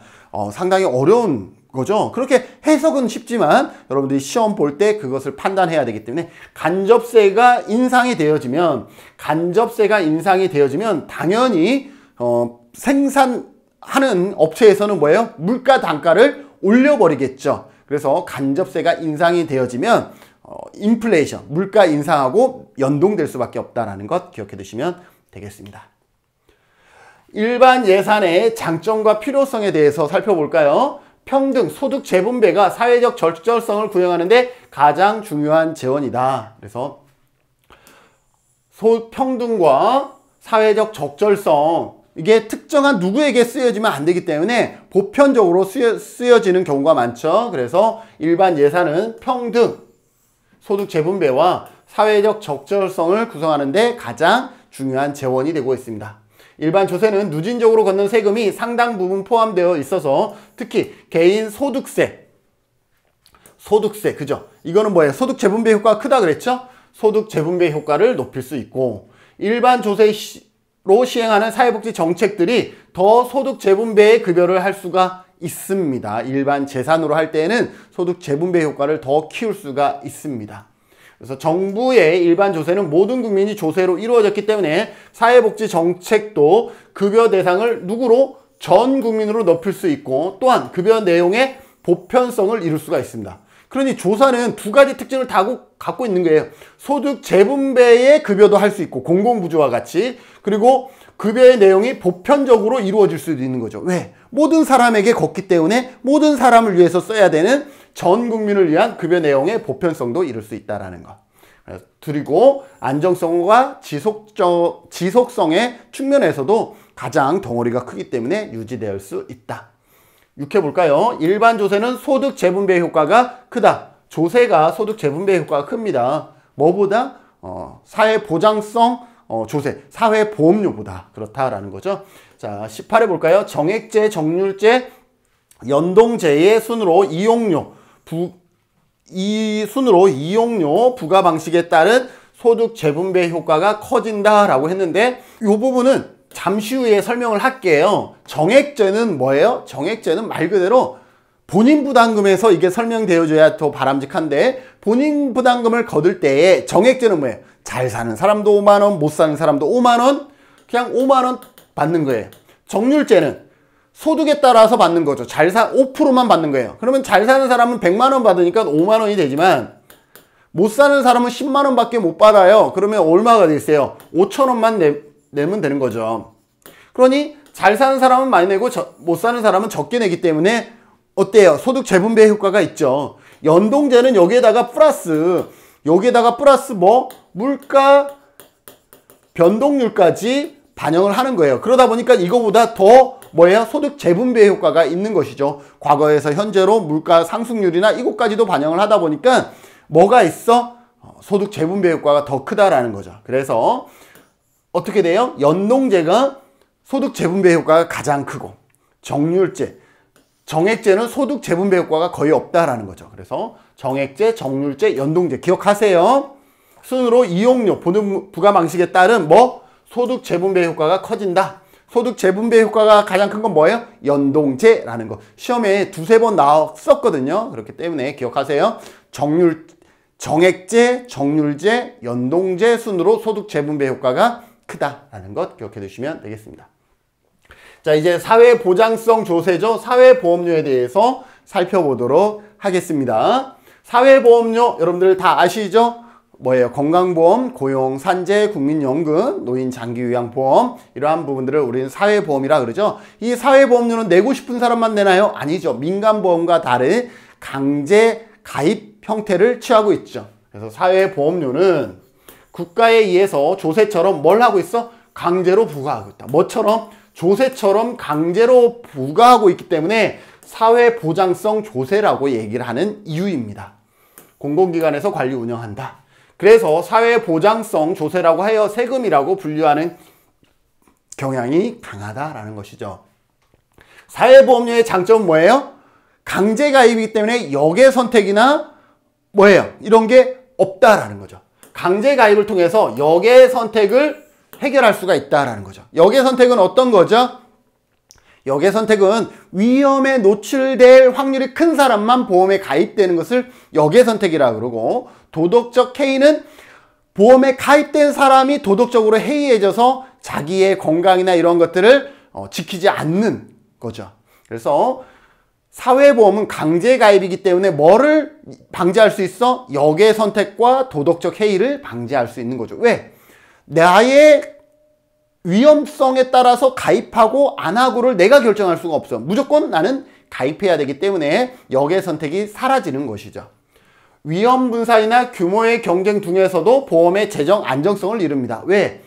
강제가입으로서 우리나라는 국가가 공단의 형태로 하나로 이게 통합이 되었죠. 그러니 여러 개의 민간 기업에 가입하는 것보다 큰 하나로 관리 운영을 하다 보니까 규모의 경쟁에서 유리하다라는 거죠. 그래서 위험 분산이나 규모의 경쟁 등에서 유리하다. 사회보장급여에 대한 권리성이 강합니다. 왜 권리성이 강해요? 내가 보험료를 냈기 때문에 권리성이 강하다. 뭐는? 사회보험료는. 사회보험료는 사용되는 용도가 비교적 명확하기 때문에 뭐가 없어? 상대적으로 거부감이 적다라는 것이죠. 예를 들어서 이거죠. 노인 장기 요양과 장애인 활동 지원사를 봅시다. 노인 장기 요양은 뭘로 이루어졌냐 하면 사회보험료로 2007년에 법이 제정되어지고 2008년부터 시행되었어요. 그 가능했었던 것이 뭐냐면 모든 사람이 노인이 되기 때문에 거부 반응이 없었어요. 그래서 사회보험료로 거둔 거죠.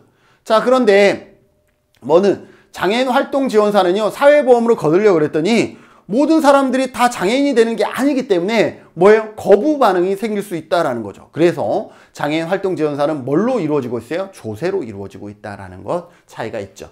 자, 사회보험료는요, 단점이에요. 단점. 사회보험료는 역진성이 있다라는 거예요.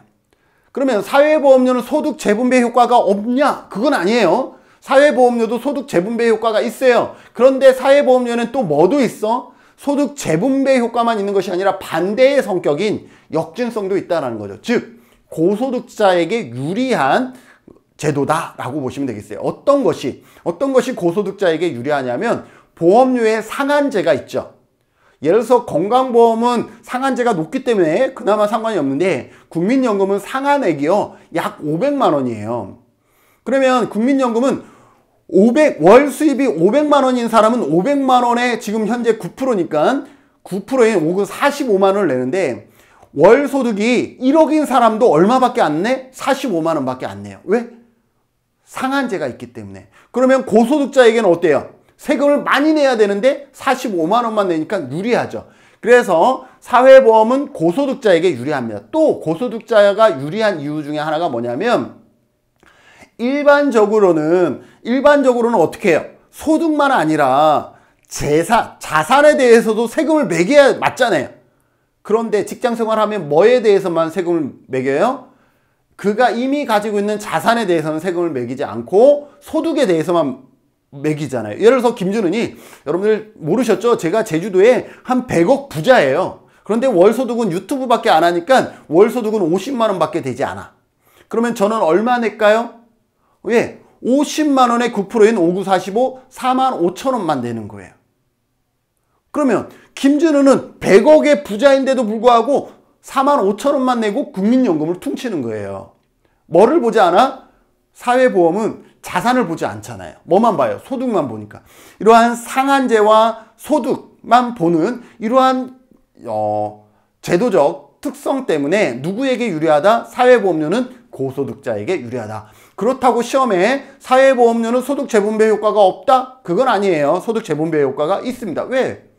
100만 원 버는 사람과 500만 원 버는 사람은 분명히 차이가 있잖아요. 100만 원 버는 사람은 100만 원의 9%인 9만 원 내고 500만 원 버는 사람은 45만 원을 내니 이 안에서는 뭐가 존재해? 소득 재분배 효과가 존재하는 것이죠.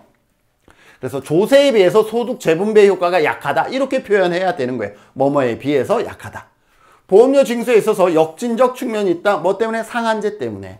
모든 근로소득에 동률로 부과하고 있어 고소득층에게 상대적으로 유리하다. 맞지요? 보험료 부과의 기준이 되는 소득의 상한액이 있어서 고소득층에게 유리하다. 방금 설명한 내용입니다.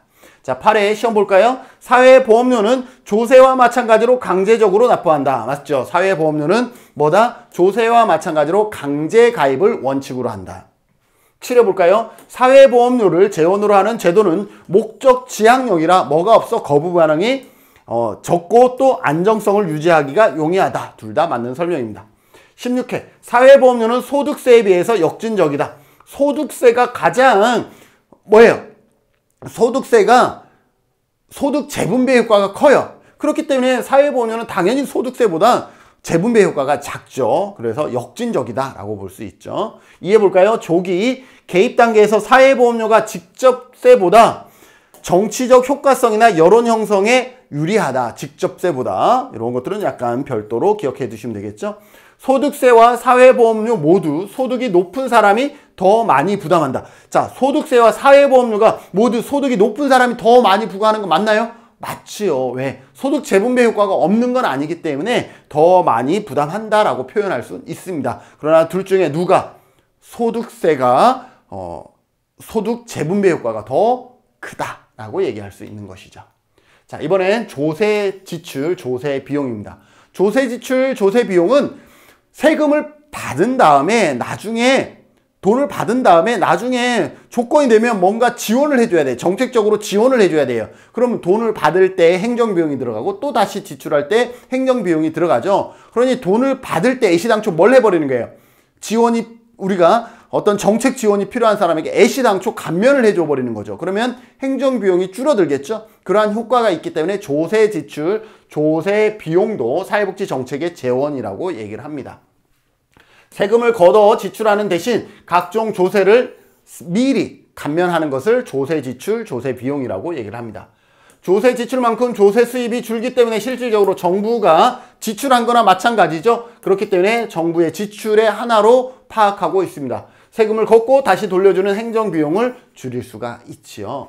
조세 지출의 예로는 다양한 형태로 총소득의 과세 대상을 제외시켜주는 세금 소득공제. 예를 들어서 연발정산할 때 어떻게 해요? 소득공제 해주잖아요. 뭐 부모님이 65세 이상 부모님이 있으면 몇 프로, 그 다음에 얼마를 공제해주고, 소득에서 얼마를 공제해주고, 또 장애인 가족이 있으면 얼마를 공제해주고, 이렇게 공제해주는 거죠. 내야 할 세금 액수를 줄여주는 제도, 세액공제. 뭐 예를 들어서 다자녀 가구인 경우는 뭐 전기요금을 할인해준다든지 뭐 이렇게 하잖아요. 공과금을 할인해준다. 그럼 원래 걷고 또 지원해줘야 되는데 애시당초 할인을 통해서 지원해주는 것이죠. 이러한 것들을 조세 지출이라고 얘기할 수가 있습니다. 조세 지출의 한계는, 자, 그렇게 할인을 하면 누구한테 유리하게 해요? 고소득자에게 유리합니다. 예를 들어서 다자녀 가구는 전기요금을 30% 할인해 준다라고 합시다. 자, 저소득자는 10만원, 월 10만원도 안 쓰죠. 월 10,000원 써요. 자, 만원에 얼마 혜택을 받았죠? 30% 감면이니까 3,000원의 혜택을 받았어요. 근데 고소득자는 어때요? 고소득자는 한 달에 전기요금만 한 50만원 써요. 컴퓨터도 쓰고 뭐 이것저것 해서 전기요금만 엄청 쓰는 거죠. 자, 50만원의 전기요금의 30%니까 3, 5, 15, 15만원 혜택을 받았어요. 결국 누구가 유리하죠? 이러한 조세 지출 결국은 누가 유리하다? 고소득층에게 유리하다. 소득이 높을수록 공제 대상 지출이 높기 때문에 고소득층에게 유리할 수밖에 없다라는 한계가 있는 것이죠. 소득이 높을수록 조세 감면의 액수가 커지기 때문에 마찬가지 고소득층이 유리하다라는 것 여러분들 충분히 동감하시고 이해되시죠? 3회 시험 볼까요? 조세 지출도 사회복지의 공공재원 중에 하나다. 그렇기 때문에 지금 여기에서 우리가 배우고 있는 것이죠. 4회 볼까요? 조세 지출은 조세율 감소로 현금급여에 효과를 준다. 조세 뭐예요? 전부 다 내야 되는데 세금 비율을 감소해 주는 거죠. 30%를 줄어들기 때문에 현금의 효과를 발생하는 것이죠. 7회 볼까요? 소득공제와 세액공제는 조세 지출의 대표적인 예이다. 소득공제와 세액공제는 대표적인 조세 지출의 예 맞습니다. 14회 정부가 받아야 할 세금을 감면하는 방식을 통해서 마련하는 사회복지 재원을 뭐라 그런다? 조세 지출, 조세 비용이라고 얘기를 합니다. 맞는 설명이죠.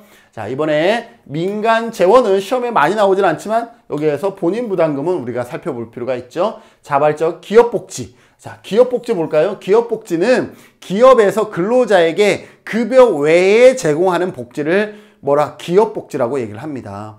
예를 들어서 제가요, 저게 유튜브 촬영하면서 제일 안타까운 거는 이 장비 구입 비용이 엄청 많이 들어갔어요. 이거 누가 주지 않잖아요. 그죠? 카메라 사야지, 노트북 있어야지, 컴퓨터 있어야지, 전자칠판까지 있어야죠. 전자칠판 없어도 되는데 그러려면 편집하는데 시간이 너무 많이 걸려서 샀어요.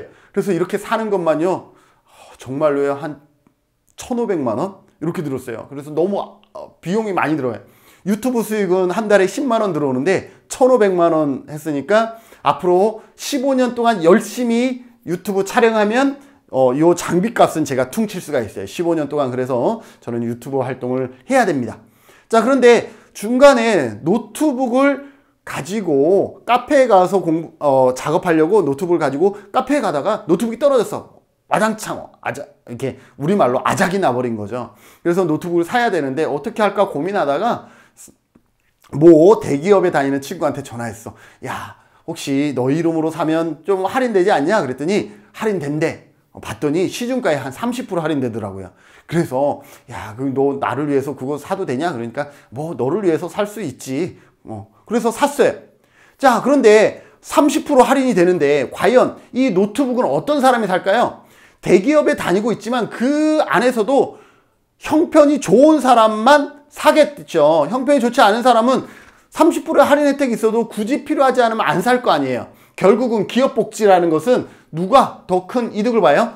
자산이나 소득이 그 안에서도 높은 사람만 이득을 보는 거죠. 이게 노트북이 아니고 여러분들이 현대자동차에 예를 들어서 자동차라고 합시다. 아마 현대자동차 직원이 자동차를 사면 할인율이 있을 거 아니에요. 분명히 있을 거예요. 자, 근데 그 자동차를 고소득자는 계속 바꿀 것이고 저소득자는 어때요? 한번 혜택을 보지 않을 수 있잖아요. 이처럼 기업복지는 피고용자에게 주는 임금 위의 사회복지적인 급여인데 결국은 기업복지의 수급자들도 주로 중간 혹은 고소득층이라는 점에서 지나치게 확대하는 것은 바람직하지 않아요. 왜? 고소득자에게 유리한 정책일 수 있기 때문에 그렇죠. 자, 사용자 부담 볼까요? 사용자 부담은 우리가 사회복지 정책을 이용할 때 본인 부담금이 여기에 해당되겠죠? 본인이 일부 부담하는 것을 말합니다. 서비스의 남용, 억제하고 도덕적 해이를 방지하고 이용자가 소비자로서 자기 존중감을 갖게 해준다라는 점에서 좋죠. 좋은 정책입니다. 하지만 이 일반적으로 사회복지 서비스를 이용하려고 하는 사람들은 일반적으로 어때요?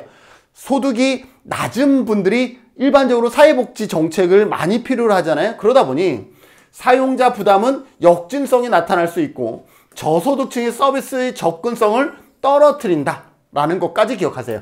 저소득층의 서비스의 접근성을 떨어뜨리는 한계가 있고 반면에 뭐예요?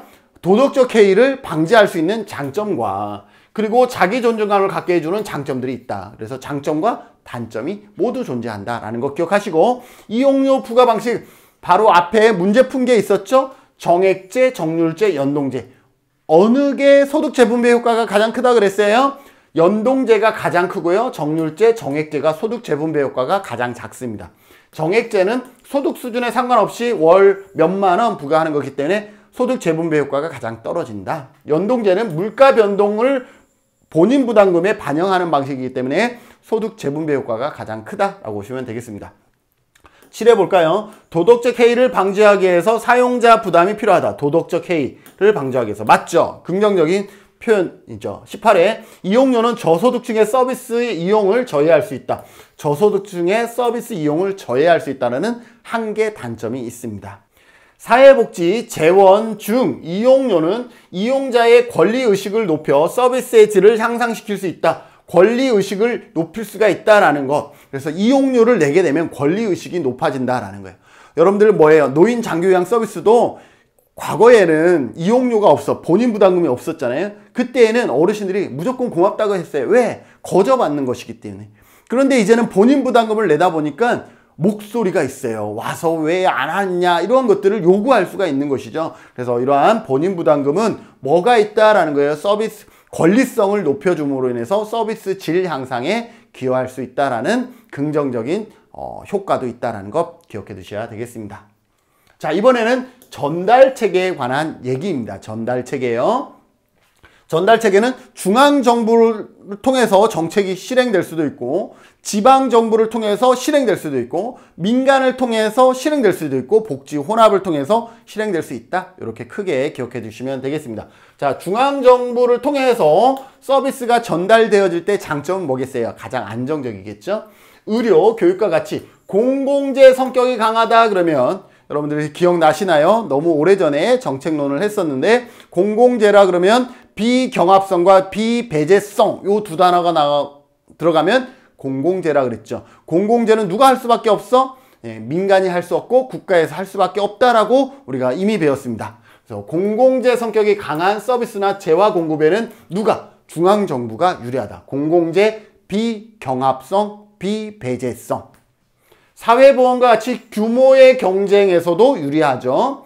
그리고 평등과 사회적 적절성을 실현하는 데도 강력한 권한이 있어서 중앙정부가 하는 것이 유리합니다. 프로그램을 통합 조정할 수 있어 안정적이죠. 전국적으로 프로그램을 통합 조정할 수 있기 때문에 안정적입니다. 단점은 뭐냐면 자원의 비효율적인 배분이 이루어질 수가 있습니다. 전국적으로 실시되다 보니까 어떤 지역은 정말 필요하나 어떤 지역은 필요하지 않고, 누구에게는 정말 필요하나 누구에게는 필요하지 않은, 그럼에도 불구하고 국가 정책이기 때문에 실행되어지는, 그래서 자원의 비효율적인 배분이 문제다. 독점적 공급에 따른 서비스의 질이 떨어질 수가 있다는 것도 기억해 두시고요. 변화하는 욕구에 융통성이 없다라는 것, 융통성 있게 대응하지 못하는 단점이 있다는 것 기억해 두시죠. 자, 중앙정부가 지방정부의 재정을 이전해주는 체계, 이것도 시험에 가끔 나오는 내용입니다. 그래서 여러분들이 기억해 두셔야 되겠습니다. 중앙정부가 지방정부에 뭐예요? 재정을 이전해주는 방식에 세 가지가 있어요. 범주적 보조금이 있고요, 포괄 보조금이 있고 일반 보조금이 있습니다. 요 세 가지의 특징을 기억해 두셔야 되는데, 범주라는 것은 딱 돈을 줄 때요, 딱 영역을 정해서 준 거예요. 이거는 초등학교, 이거는 중학교 예산, 이거는 고등학교 예산, 이거는 뭐 대학교 예산, 이렇게 딱 그 돈에 쓰일 항목을 정해서 주는 것을 범주적이라고 합니다. 포괄이라는 것은 이거는 교육부 예산 하면 초등학교 쓰든 중학교 하든 고등학교에 더 많이 쓰든 그 안에서 자유롭게 변형이 가능한 것이죠. 좀 더 초등학교에 많이 쓰고 고등학교는 좀 줄이고, 이게 가능한 것이 뭐예요? 포괄입니다.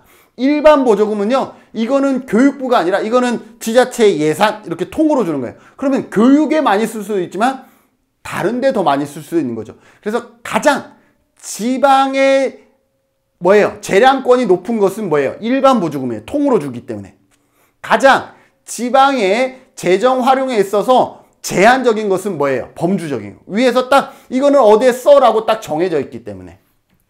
그래서 범주적 보조금은 재원이 사용될 세부적인 항목이 이미 지정되어 있는 경우에요. 그래서 지방정부의 자율적 권한이 상당히 낮습니다. 기억해 주시고요. 반대로 일반 보조금은 목적을 규정하지 않고 중앙정부의 예산을 일부 지방으로 그냥 이관해 주는 거예요. 그래서 지방정부의 독립성이 가장 높겠죠. 그래서 요 순서도 기억해 주셔야 되겠습니다. 우리 순서 기억하는 거 방금 뭐가 있었죠?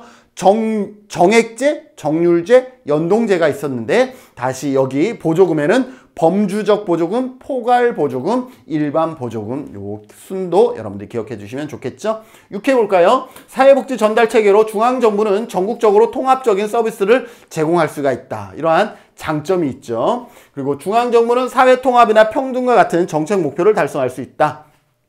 어디에요? 여기 평등과 사회적 적절성 실현 기억해 두셔야 되겠죠. 범주적 보조금은 복지 서비스를 전국민 통일성과 평등한 수준을 유지하는 데 적합하다. 범주적 보조금은 왜 여기에 보면 복지 서비스를 통일성과 평등 수준을 유지하는 데 유리하냐면, 이거는 서울도 이 정도의 예산은 초등학교에 써야 되고 제주도도 이 정도의 예산은 초등학교에 써야 되는 거예요. 왜? 범주라는 것은 쓰임처를 정해서 내려보내는 거기 때문에. 그렇기 때문에 서울의 초등학생과 제주도의 초등학생의 질이 차이가 나지 않는다라는 거예요. 그런 의미에서 복지 서비스의 전국적 통일성과 평등한 수준을 유지하는 데 유리한 것은 뭐예요? 범주적 보조금이다 라고 보시면 되겠죠. 만약에 일반 보조금으로 쓰면 서울의 초등학교는 이만큼의 예산을 100%의 예산을 쓰는데 제주도는 초등학교의 예산을 하나도 안 써. 그러면 어떻게 되겠어요? 서울의 초등학생과 제주도의 초등학생의 질이, 복지 수준의 차이가 아주 국대화돼 버릴 수밖에 없죠. 그래서 범주적으로 줬을 때는 동일한 평등한 관계가 유지되어질 수 있다.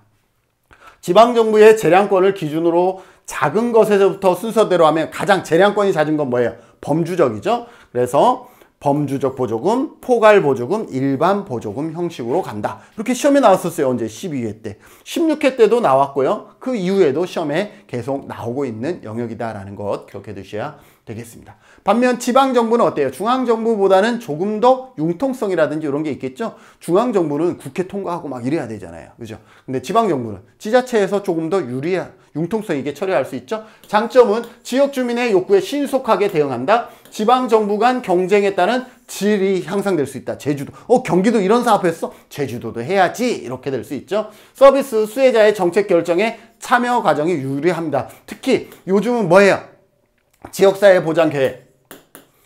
지역사회 보장계획에서 누구를 참여시키고 있어요? 지역 주민들의 의견을 반영하고 있다 보니까 서비스 수혜자의 정책 결정 과정에 참여가 용이하다. 맞지요? 단점은 뭐냐? 공공재적 성격이 강할수록 지방정부는 할 수 있어 없어? 없어요. 공공재적 나오면 이거는 중앙정부예요. 규모의 경쟁에서도 중앙회보다 한계가 있겠죠.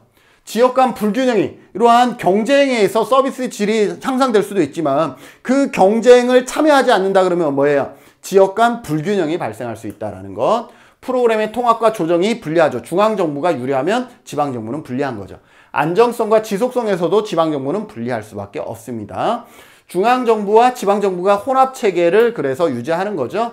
자, 6회 볼까요? 사회복지 서비스 공급 주체로서 지방정부는 지역주민의 요구에 신속하게, 맞죠? 지방정부는 신속하게 대응할 수 있는 장점이 있다라는 것이죠.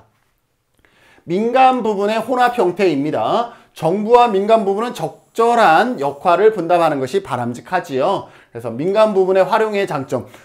정부가 어떠한 사회복지 정책을 함에 있어서 민간 부분을 활용하는 장점은 뭐예요? 효율성과 경쟁성, 선택의 자유, 접근성, 욕구의 신속 대응성, 융통성 등이 있다라는 것이죠. 서비스 공급의 다양화가 있어서 질이 높아질 수 있는 거죠. 공급자 간 경쟁을 통해서 서비스의 질이 확보가 된다라는 장점이 있습니다. 이용자의 다양한 선택권도 보장되어지죠. 단점은 뭐냐면 재정이 취약하여 지속성, 안정성이 떨어질 수가 있는 것이고 계약에 따른 거래 비용이 불필요하게 발생하는 것이고 공공재 제공의 경우는 어렵다라고 얘기를 했어요. 평등의 추구도 중앙정부가 더 강력하기 때문에 어렵고요. 규모의 경쟁도 중앙이 더 강력하기 때문에 어려움이 있다라는 것 뭐예요? 상대적으로 우리가 기억해 두시면 되겠죠. 그래서 민간 부분과 혼합된 형태를 하고 있죠. 복지국가 위기시대 이후에 민영화의 복지국가 위기는 언제? 1980년대. 그래서 신자유주의가 도입됐죠. 이거는 뭐예요? 신자유주의 도입 시기에 민영화의 이름하에 정부와 민간 부분의 혼합체계가 강조되어지고 있습니다.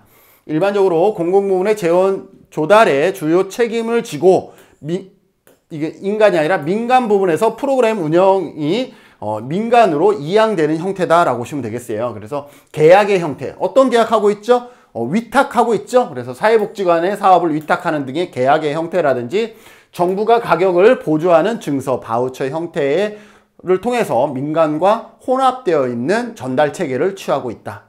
18회 복지 혼합의 유형 중 서비스 이용자의 선택권은 계약, 증서, 세제 혜택 순으로 커지고 있다. 요 부분 하나 또 암기할 게 또 있네요. 이거는 뭐 자주 나오진 않았는데 자, 복지 혼합에서 서비스 이용자의 선택에 어디가 이용자의 선택권이 클까요? 계약일까요? 증서일까요? 세제 혜택일까요? 정답은 세제 혜택이 가장 크다라는 거예요. 계약. 계약은 뭐예요? 딱 그 계약 안에서 선택할 수 있는 거잖아요. 그죠? 증서는 뭐예요? 증서를 받으면 그 여러 가지 기관 중에서 선택할 수 있는 거예요. 계약이라는 것은 A라는 복지관 안에서 계약하는 거죠. 서비스는 몇 시간. 근데 증서는 뭐예요? 그 계통의 기관에서 선택을 하는 거죠. A 기관, B 기관. 그렇죠? 세제는 뭐예요? 내가 선택한 것에 무엇을 선택하든 뭐든가 선택한 것에서 추후에 세제 혜택을 받는 거잖아요. 그래서 선택권이 가장 큰 것은 세제입니다. 그 다음에 증서는 기관 중에서 선택, 계약은 그 하나의 선택된 기관 안에서 계약하는 것이기 때문에 가장 선택권이 작은 것은 계약이다라는 것 기억해 두시면 되겠습니다. 자, 그래서 사회복지 전달체계 이제 민영화입니다. 사회적 욕구 충족을 위해서 기재를 정부에서 이제는 민간 부분으로 이전하거나 민간 영역을 확대 장려하려는 사회적 흐름이 있습니다. 그래서 민간기관, 사회기관, 종교, 기업가 등 분산하는 경향이 있습니다. 형태, 계약, 그 다음에 바우처, 아까 여기 혼합이랑 같은 거라고 보시면 돼요. 한계는 복지다원주의 또는 복지혼합의 주요 수단으로 다뤄지고 있다. 그래서 같이 설명되어지고 있죠. 복지다원주의, 복지혼합의 주요 수단으로 다루어지고 있다. 민영화는 공공재 제공, 평등, 규모의 경쟁 실현 등에서 어려움을 겪을 가능성이 있죠. 7회 정부가 민간 위탁 서비스를 제공하는 것은 민영화의 한 형태이다. 그죠? 위탁 사업 요거. 민영화는 정부가 공급하는 재화 서비스 비용을 절감하기 위해서 도입되었다. 라는 것이고 욕구에 따라 선택을 필요로 하는 서비스의 민간 부분에 맞는 것이 바람직하다. 그래서 민간 부분에서 이러한 신속성을 위해서 민간 부분에서 맞는 것이 바람직하다라는 얘기도 하고 있습니다. 이상으로 사회복지 정책 분석 틀에 대해서 살펴봤습니다. 오늘 살펴본 내용에서 적어도 4문제 이상 5문제 평균 출제되어지고 있기 때문에 오늘 내용 다시 한번 여러분들이 복습해 주시면서 사회복지 정책에서 조금 더 높은 점수를 받는 여러분들 되시기를 바라면서 모든 강의 마치도록 하겠습니다. 수고하셨습니다.